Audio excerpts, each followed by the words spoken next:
हाल चाल है। Welcome back to my YouTube channel. तो दोस्तों आज मैं देखूंगा कि क्लास 12th में कुल कितने चैप्टर हैं। जो स्टूडेंट क्लास 11th मूव कर चुके हैं, जिनका इस स्कूल वाला एग्जाम हो चुका है यानी कि होम एग्जाम हो चुका है, वो देखेंगे कि क्लास 12th में कुल हमारे कितने चैप्टर हैं केमिस्ट्री में। तो केमिस्ट्री 3 पार्टों में डिवाइड है। आपको ये तो पता ही होगा। पहला फिजिकल केमिस्ट्री है, फिर सेकंड इनऑर्गेनिक केमिस्ट्री और फिर थर्ड ऑर्गेनिक केमिस्ट्री। अब इनऑर्गेनिक केमिस्ट्री और ऑर्गेनिक केमिस्ट्री और फिजिकल केमिस्ट्री को कंबाइन मिलाकर हमारे पास क्लास 12th में कुल 10 चैप्टर हैं एनसीईआरटी के हिसाब से।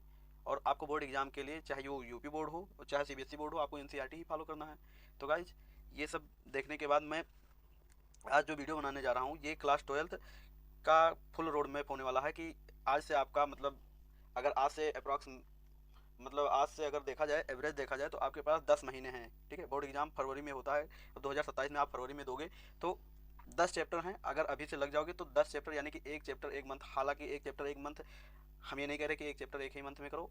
एक चैप्टर 2-3 चैप्टर करो, कोई दिक्कत नहीं है, बट आप स्ट्रांग बेसिस पर 1-2 चैप्टर हर मंथ क्लियर करते चलो। तो कुल हमारे पास कुल कितने चैप्टर हैं मैं देख लूँ गाइज।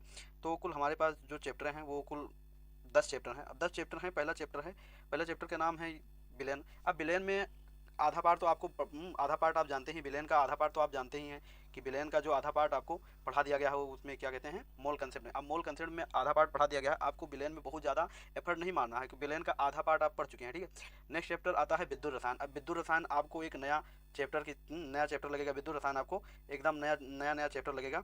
अब नया चैप्टर लगेगा, नया चैप्टर से आपको कोई दिक्कत होनी नहीं चाहिए, क्योंकि क्लास 12th में आए हैं। तो class 12th as is 11th, मतलब 11th तो छोड़ कर आए हैं ना, यानी पुरानी क्लासें आप छोड़ कर आए हैं। तो नए क्लास में आए तो नया चैप्टर तो आएगा ही आएगा।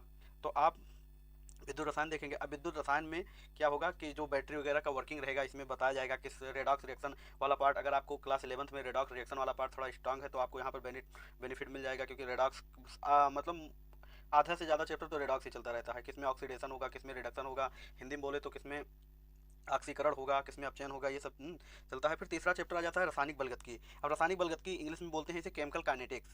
ठीक है, अब रासायनिक बलगतकी होता क्या है दोस्तों, ये होता है जैसे कि हम लोग कोई रिएक्शन कराते हैं तो उस रिएक्शन का रेट कितना है। ठीक है, किस रेट से, जैसे कि आप क्लास 11th के फिजिक्स में आप पढ़ चुके हैं कि कोई गाड़ी अगर मूव कर रही है तो वो किस रेट से जा रही है, यानी कि कितने स्पीड से जा रही है। तो यहाँ पर क्या करेंगे, यहाँ पर हम करेंगे कि रासायनिक जो प्रक्रिया हो रही है वो कितनी तेज़ी से हो रही है। ठीक है, उसके रेट का यानी कि उसके स्पीड का हम यहाँ पर क्या करेंगे, स्टडी करेंगे। ठीक, अब इतने चैप्टर क्या हैं गाइज आपके फिजिकल केमिस्ट्री में है। देन आपका आ जाता है इनऑर्गेनिक केमिस्ट्री। इनऑर्गेनिक केमिस्ट्री में पहला चैप्टर है इनऑर्गेनिक केमिस्ट्री में डी एंड एफ ब्लॉक के तत्व।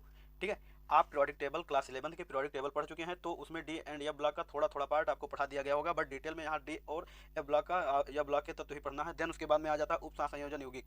ठीक है, इसको इंग्लिश में कोऑर्डिनेशन कंपाउंड कहते हैं गाइज। ठीक है, डी एंड एफ ब्लॉक और उप संयोजन यौगिक आप अगर स्ट्रॉन्ग करके चलते हैं गाइज, तो आपको बहुत बेनिफिट मिलेगा। आपको बोर्ड एग्जाम में तो मिलेगा ही मिलेगा, देन कंपटीशन एग्जाम में भी इसके क्वेश्चन जरूर आते हैं। फिर उसके बाद में ऑर्गेनिक केमिस्ट्री में हेलो एल्केन और हेलो एरिन हो गया, एल्कोहल फिनाल ईथर हो गया, फिर एल्डिहाइड कीटोन और कार्बोक्सिलिक अम्ल हो गया, एमाइन हो गया, फिर जो जैव अण हो गया। ठीक है, ये हमारे कुल टोटल 10 चैप्टर हैं गाइज। ठीक है, अब 10 चैप्टर हैं। 10 चैप्टर में इसमें आप लोगों को क्या करना है, आप लोगों को फर्स्ट टाइम चैप्टर ख़त्म करना है, चैप्टर खत्म करना है, प्लस क्या करना है, पी वाई क्यू लगाना है guys. P Y Q board exam को अगर टारगेट कर रहे हैं तो पी वाई क्यू बहुत मोस्ट इंपॉर्टेंट है गाइज। अगर आप चैप्टर पढ़ के छोड़ दिए, पी वाई क्यू नहीं देखा, पिछले साल का क्वेश्चन नहीं देखा कि हमारा पिछले साल का क्वेश्चन पैटर्न क्या था बोर्ड एग्जाम में अधिकतर, बताएं गाइज पेपर कैसे सेट होता है। पेपर इस प्रकार सेट होता है कि कोई एवरेज बच्चा भी कर ले जाए और कोई बिलो एवरेज है वो भी मतलब पास हो जाए, ऐसा नहीं है कि पास ही ना हो। ठीक है, तो लगभग लगभग 45% तो इजी ही पेपर आता है। ठीक है, 45% इजी आता है और 35% जो रहता है पेपर थोड़ा सा मॉडरेट रहता है। मॉडरेट बोले ना ही इजी ना ही टफ रहता है, यानी कि उसमें फार्मूला मतलब कुछ 45% ऐसा होता है जो इजी पेपर रहता है, 35% मॉडरेट रहता है, और 35 और 45 5 5 10 कितना हो जाएगा गाइज, ये 80%। और 20% जो पेपर रहता है वो टफ रहता है गाइज। अब ये टफनेस वाला क्या है, ये यही आपकी रैंक डिसाइड करता है।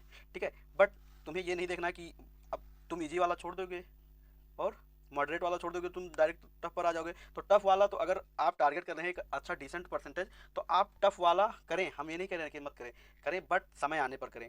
पहले हमें इजी और मॉडरेट वाला 100% क्लियर करके चलना है। तो गाइज यही था आज का जो रोड मैप था।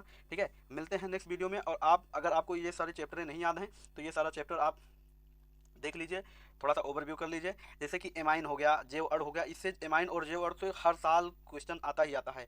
ठीक है, ग्लूकोज के स्ट्रक्चर पर हर साल क्वेश्चन आता है जेव अण से। ठीक है, एमाइन से एमाइन से नाइट्रोबेंजीन पर कुछ का नाम, नाइट्रोबेंजीन की रिएक्शन कुछ से करा जाएगा, बोलेगा क्या नाम है, क्या मतलब कौन सा प्रोडक्ट बनेगा, एल्डिहाइड कीटोन और कार्बोक्सिलिक अम्ल, ये सब तो जानते ही हैं, हेलो एल्केन हेलो एरीन तो जानते हैं, अल्कोहल फेनॉल ईथर थोड़ा थोड़ा तो आप जानते ही हैं, ठीक है। डी एंड एफ ब्लॉक, ये से सब फ्री का क्वेश्चन है गाइस, इससे क्योंकि आप डी एंड एफ ब्लॉक के तत्व जो है आप क्लास 11th में पढ़ चुके हैं, ठीक है।